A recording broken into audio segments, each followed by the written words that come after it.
What is up and how is it going, guys and gals? You're listening to the voice of Boom Nation, and today I am happy to be welcoming you all back to episode 6 of my Black Ops 2 map analysis series. Today we're going to be covering the map Studio, a new map in the Uprising DLC. To kick off the video, we'll be talking about my favorite rush route off the start of a match on Studio, as well as some fantastic jump spots, lines of sight, all of that good stuff that you guys seem to enjoy learning about on the new maps. If you guys are itching to see some more Black Ops 2 tips and tricks, I do tons of them over on my channel on a frequent basis, so if you'd like to see those, you can click a link located down in the description of this video. That should take you to my channel page, and from there you can subscribe if you'd like to stay up to date on all of my Black Ops 2 videos in the future. Thanks again for tuning in, and I hope you all enjoyed the rest of the video. Firstly, let's start off with the best rush route on Studio. As you spawn into the match, the first thing I suggest you do as usual is pull out that combat knife so you can run as far as possible without losing your sprint. We're heading up the left side of the map here, and if you'd like to, you can cap A on your way, or you can just proceed about your day. I do suggest that you throw a grenade over this barbed wired wall just in case, as well as a stun grenade or something of that nature into the green screen room, just to make sure nobody has come too close too quickly. Once you get to this spot, just be sure to pull up your weapon, and now you have two great choices for where you can run next. You can either go to the right through the green screen room and engage in some close quarters combat there, or you can head to the left and kind of, keep your distance as much as possible as you push into the enemy spawn. Let's see how both of these options play out.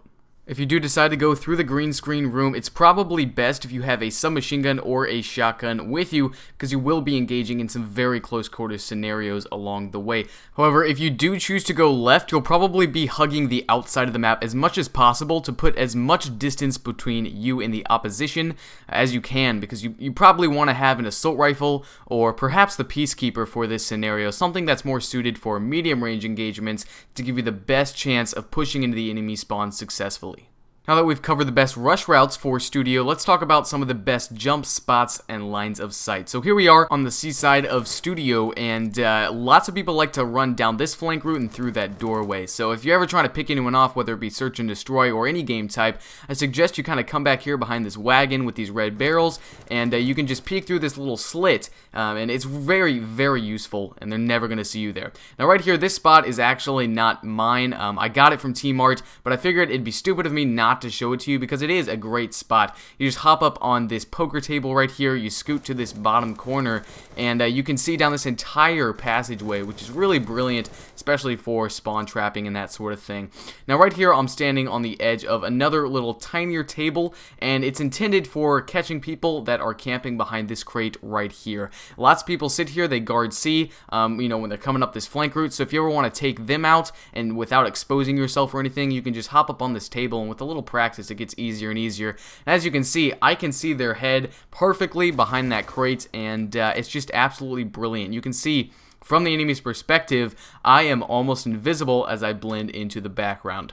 Moving on now, if you run further down that left side flank route, you'll come to a spawn point back here where there is a blue car, and if you hop on top of this blue car, you can see over this wall, actually over two walls there, and you'll be able to spot enemies sitting in top 10, which is a common location, especially for campers that are watching over that B flag in the center of the map. From his perspective, I might as well not be there. I'm basically invisible. There's no way he's ever going to see you there unless you kill him from that spot. And right here you can see that this is another spot just close to where I was, where you can see and peek over this rooftop into the crow's nest as well. Now over on the back side where we're running with our flank routes, a lot of people like to head glitch behind this crate by A as they wait for people to come around running, and maybe they'll ADS around the corner or something like that. So if you'd like to check out for these pesky campers, especially in search and destroy, you can come over here by the firing range, or where it used to be, and you can hop on top of this orange little mobile, I'm going to call it, a little car thingy,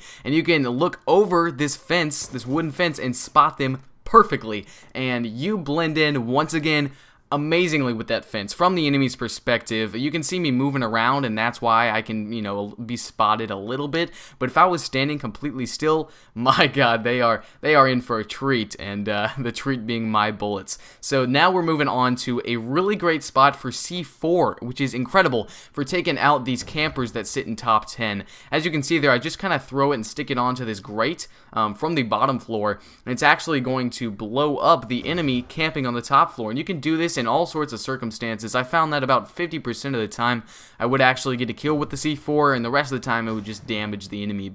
Moving on now, we're taking a look at the absolute best class setup to use when playing on Studio in Black Ops 2. So right here we're rolling with the Peacekeeper SMG paired with a fast mag and adjustable stock attachments.